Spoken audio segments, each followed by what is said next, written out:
33,000 টাকা পুঁজি দিয়ে বর্তমানে আপনার খামারটা কত লাখের মধ্যে দাঁড়াইছে? 25 থেকে 30 লাখে দাঁড়াইছে 33,000 টাকা পুঁজি দিয়ে খামার শুরু করে। আরো সেই খাবার দিয়ে তো কিছু এগুলো না, আরো অনেক কিছু গাড়ি কিনছি, মোটরসাইকেল কিনছি টাকা দিয়ে, সরকারা ঘর বানাইছি, তারপরে সরকারা মেশিন কিনছি, ফ্রিজ কিনছি, সংসারে যে আপনার যত যাবতীয় খরচ সব এটা দিয়ে করা হয়। আসলে কি এই 33,000 টাকা দিয়ে এত বড় খামার একটা করা সম্ভব? সম্ভব বলতে সবই সম্ভব।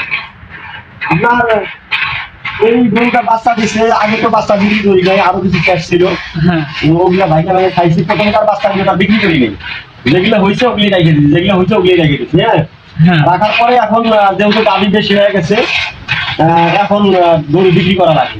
প্রতি বছর বছর বিক্রি করি, 4টা 5টা বাছুর বিক্রি করি। বড় করতে পারি না যেহেতু জায়গা সংকট, এখন আরো খামার বড় করতে গেলে আরো ঘর বাড়ানো লাগে, এখন জায়গারও একটু সংকট, টাকারও একটু সংকট, এই জন্য আমি একটু স্থির আছি, বাচ্চাগুলি বিক্রি করতেছি, এই ভবিষ্যতে আরো বড় করার চিন্তা ভাবনা। ফলে মূলত এই খামারটা যে আমি করবো এরকম কোনো পরিকল্পনা ছিল না। আমার ঘরটা দেখেন, আমার ঘরটা কিন্তু পরিকল্পনা ছাড়া। হ্যাঁ, যেহেতু গরু দিয়েছিলাম আমি শখের বসে, ঢাকায় ছিলাম, দুধ কিনে খাওয়া লাগে, এই গরুটা আমি বাজারে পছন্দ করি, পছন্দ করার পরে আমার এই গাভীটা আমি কিনি শখের বসে থেকে বাণিজ্যিক ভাবে খামার। আসসালামু আলাইকুম মুরব্বী। ওয়ালাইকুম আসসালাম। কেমন আছেন? আমি ভালো আছি। মুরব্বী, আপনি যেহেতু অনেকদিন থেকে খামার করে, আপনি এই খামারটা শুরু করেছেন কতদিন হয়? প্রায় 10 বছর। প্রায় 10 বছর। এই 10 বছরে আপনি বর্তমানে মোটামুটি কি রকম লাভের মুখ দেখেছেন? বহুত হিসাবই দিতে পারবো না, মানে হিসাব দেওয়ার মতো না। এই খামারটা যে আপনি করতেছেন, এই খামারে আপনার কোনো সময় লস হয় নাই? না, লস হয়নি। এই অসুখ বিসুখ হয়, বলুন বাসুর টাসুর এইগুলো আর কি, চিকিৎসা করে ভালো হয়, হয়তো দু একটা মারাও যায়, মানে হইতে পারে, ওটা আল্লাহ প্রদত্ত ভাবে ওটা স্বাভাবিক, ওটা হবেই। খাবারের বেশি বিরাট বড় ক্ষতি হয় না। আপনার যেহেতু বিশাল অনেক বড় একটা খামার, আপনি তো এখানে বাছুরগুলো রাখেন না? বাছুরগুলো আলাদা জায়গায় রাখেন? আলাদা জায়গায় রাখি, বাছুরের শেড আলাদা। বাছুর হওয়ার পর আপনি কি এই ওর মায়ের দুধ ওকে খাওয়ান না? খাওয়াই, কতগুলো ফিচার দাও খাওয়াই, কতগুলা মনেই খাওয়াই। মানে বাছুরকে ফিটার দিয়ে দুধ খাওয়ানোটা সবচেয়ে ভালো হয়।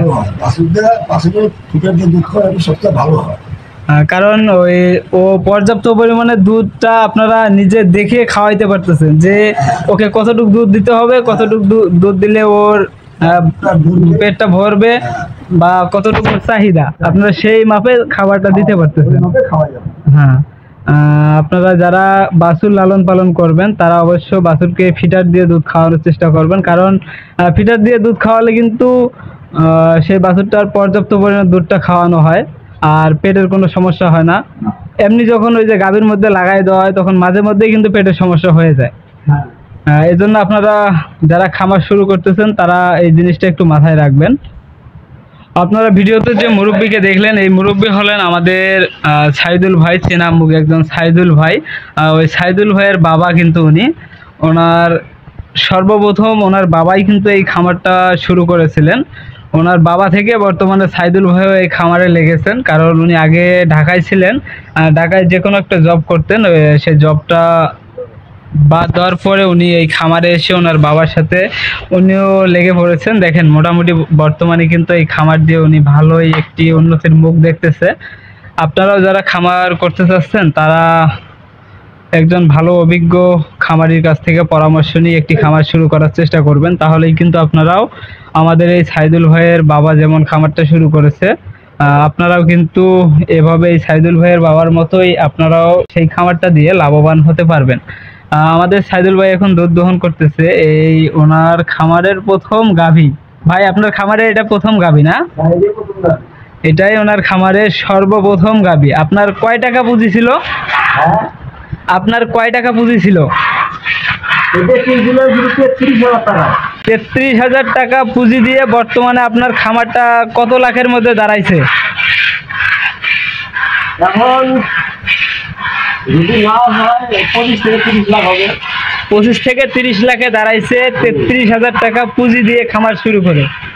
আরো সেই খামার দিয়ে তো কিছু এগুলো না, আরো অনেক কিছু গাড়ি কিনছি, মোটরসাইকেল কিনছি টাকা দিয়ে, হ্যাঁ। খড় কাটা ঘর বানাইছি, তারপরে খড় কাটা মেশিন কিনছি, ফ্রিজ কিনছি, এবং বাড়ির মধ্যে যত আমার তার অন্য কোনো কিছু আয় না এইটাই দিয়ে। মানে সব আপনার এই খামার থেকেই হয়? হ্যাঁ, খামার থেকেই সবগুলোই বহন করা হয়? হ্যাঁ, সংসারের যে আপনার যত যাবতীয় খরচ সব এটা দিয়ে করা হয়।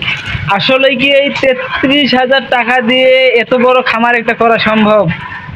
সম্ভব বলতে সবই সম্ভব। আপনার এই গরুটা বাচ্চা দিছে, আগে তো বাচ্চা বিক্রি করি নাই, আরো কিছু ক্যাশ ছিল, হ্যাঁ। ওগুলা ভাইয়া ভাইয়া খাইছি। প্রথমকার বাচ্চাগুলো তার বিক্রি করি নাই, যেগুলো হয়েছে ওগুলি রেখে দিচ্ছি, যেগুলো হয়েছে ওগুলি রেখে দিচ্ছি। হ্যাঁ, হ্যাঁ। রাখার পরে এখন যেহেতু দাবি বেশি হয়ে গেছে, এখন গরু বিক্রি করা লাগে। প্রতি বছর বছর বিক্রি করি, 4টা 5টা বাছুর বিক্রি করি। বড় করতে পারি না যেহেতু জায়গার সংকট। এখন আরো খামার বড় করতে গেলে আরো ঘর বাড়ানো লাগে। এখন জায়গারও একটু সংকট, টাকারও একটু সংকট। এই জন্য আমি একটু স্থির আছি, বাচ্চাগুলো বিক্রি করতেছি, যে এই ভবিষ্যতে আরো বড় করার চিন্তা ভাবনা আছে। আরো বড় করার চিন্তা ভাবনা আছে। আর যারা বাইরে থাকে বা বিদেশে থাকে তাদের উদ্দেশ্যে আপনি কিছু একটু বলেন, যে বিদেশে আপনি যেহেতু বাইরে ছিলেন, বাইরে থাকা অবস্থায় কিন্তু আপনার এই খামারটা শুরু হয়েছে, আপনার বাবার হাত ধরেই কিন্তু আপনি এই খামারটা শুরু করেছিলেন। আর যারা বিদেশে থাকে তাদের উদ্দেশ্যে আপনি কিছু একটা বলেন। আসলে মূলত এই খামারটা যে আমি করবো এরকম কোনো পরিকল্পনা ছিল না। আমার ঘরটা দেখেন, আমার ঘরটা কিন্তু পরিকল্পনা ছাড়া। হ্যাঁ, হ্যাঁ। হ্যাঁ, যেহেতু গরু দিয়েছিলাম আমি শখের বসে, যে ঢাকায় ছিলাম, দুধ কিনে খাওয়া লাগে, এই গরুটা আমি বাজারে পছন্দ করি। পছন্দ করার পরে আমার এই গাভীটা আমি কিনি শখের বসে। যখন আমি এই গরুটা গাভ হয়েছে, তখন আমি পর্যায়ে করে বাড়ি চলে আসছি, যে আব্বা তো গাই দহনও করতে পারবে না, আর গাভী ওইভাবে লালন পালন করতে পারবে না। ওই পর্যায়ক্রমে আমি চলে আসছি। চলে আসছে আমি আস্তে আস্তে পর্যায়ক্রমে এটা বাণিজ্যিকভাবেই আমার এখন চলতেছে। শখের বসে থেকে বাণিজ্যিকভাবে খামার চলছে। মানে শখের বস থেকে বর্তমানে বাণিজ্যিক খামারে রূপান্তরিত হয়েছে। আপনারাও যারা খামার শুরু করবেন তারাও এভাবেই শুরু করতে পারবেন। সাইদুল ভাইয়ের কাছ থেকে আপনারা সেই ডিটেলসগুলো জানতে পারবেন। যদি আপনাদের কিছু জানার থাকে আপনারা কমেন্ট করবেন কিন্তু। ভাই বলেন। এইটাই বাণিজ্যিকভাবে আমি শুরু করছি, এখনো চলতেছে। আর খামার বাদ দেওয়ার মতো কোনো স্কোপ নাই আমার, যেহেতু আমি এটাই আমার মূল উৎপাদন, মূল ইয়া। আমি আর অন্য কিছু, যেহেতু আমার অনেকগুলো গরু, আমি আর অন্য কোনো কাজ বাজ করতেও পারি না। এগুলো নিয়ে সারাদিন দেখাশোনা, এগুলো খাবার দাবার, গাই দহন করা, দুধ আমি নিজেই বিক্রি করি। হ্যাঁ, মানে যারা খামারে বাইরে থাকে তারা যদি খামার করতে চায়, কিন্তু একবারে বড় করা যাবে না। শুরু দিয়ে প্রথমে শিখানীয় অনেক কিছু আছে। আগে 2-1 গাভী দিয়ে শিখবে, শেখার পরে পর্যায়ক্রমে যদি বাড়ানো হয় তাহলে বাড়াবে। মানে স্বল্প পরিসর থেকে শুরু করার চেষ্টা করবে। আপনার 20 লিটারই 25-30 লিটারই গরু কিনে আনবে, এটা যেন না করে। ছোট গরু দিয়ে শুরু করবে, পর্যায়ক্রমে আস্তে আস্তে শেখা হবে এবং গরু ইয়া করা হবে। আমার তো এই গরুটা তো দুধ দেয় ধরেন 10 থেকে 12 লিটার, কিন্তু এখন এর যে বাচ্চা, তার বাচ্চা ওগুলো তো দুধ পর্যায়ক্রমে বেশি দেয়। আস্তে আস্তে বাড়তেছে, জাত উন্নয়ন হচ্ছে, পার্সেন্টেজ বাড়তেছে, তারপরে দুধও বাড়তেছে। এইভাবে আস্তে আস্তে শুরু করলে সে বিপদে পড়বে না। যদি কেউ পার্সেন্টেজ বাড়াইতে চায়, একটা ক্রস গাভী থেকে যদি পার্সেন্টেজ বাড়ানো হয়, তাহলে আপনার দেখা যাচ্ছে যে এগুলো ফ্রিজিয়ানের জাত, এগুলো কিন্তু অন্য কোনো বীজ দেওয়া যাবে না। এগুলো ফ্রিজিয়ানই বীজ দিতে হবে, তাহলে জাতটা উন্নয়ন হবে। আপনার যদি এই ফ্রিজিয়ান গরুকে শাহিওয়াল বীজ দেওয়া হয়, তাহলে কিন্তু জাত উন্নয়ন হবে না। অন্য কোনো বীজ দিলে জাত উন্নয়ন, ফ্রিজিয়ান বীজ দিতে হবে, শাহিওয়াল গাভীকে শাহিওয়াল বীজ দিতে হবে, তাহলে কিন্তু আপনার জাতটা উন্নয়ন হবে। আর দেখা যাচ্ছে যে ছোট গরুগুলোকে 100% বীজ দেওয়া যায়। আপনার এই যে এই গাভীগুলোকে 100% সিমেন্ট ব্যবহার করা যাবে। বড় গরুগুলোকে 100% বীজ দেওয়া উচিত না, তখন একটু সমস্যা হয়, আবহাওয়ার কারণে বিভিন্ন রোগ ব্যাধি অ্যাটাক করে। অতএব আপনি আস্তে আস্তে 75 থেকে 87% বীজগুলো দেওয়াই ভালো আমি মনে করি এই বড় গাভীগুলোর জন্য। আর ছোটগুলোকে আপনি দেশি গরুকে 100% বীজ দিতে পারেন। দেশি গরুকে 100% বীজ দিলে বেশি পাইলে 50, আপনার সিমেন্টের পাইলে 50, তখন কিন্তু ওই বাচ্চাটা কোনো রকম কোনো সমস্যা হবে না। আর যেহেতু পার্সেন্টেজ যেগুলো বেশি 90, 95, 87% বীজ গাভী যেগুলা, সেগুলোকে আপনার 100% বীজ দিলে তখন একটু ঝামেলা হয়। বাচ্চা হইতে ঝামেলা হয় না, কিন্তু বাচ্চা হওয়ার পরে আবহাওয়ার সাথে বাংলাদেশের আবহাওয়ার সাথে কিন্তু ওগুলো মেসিং হতে চায় না, তখন একটু ঝামেলার সম্মুখীন হইতে হয়।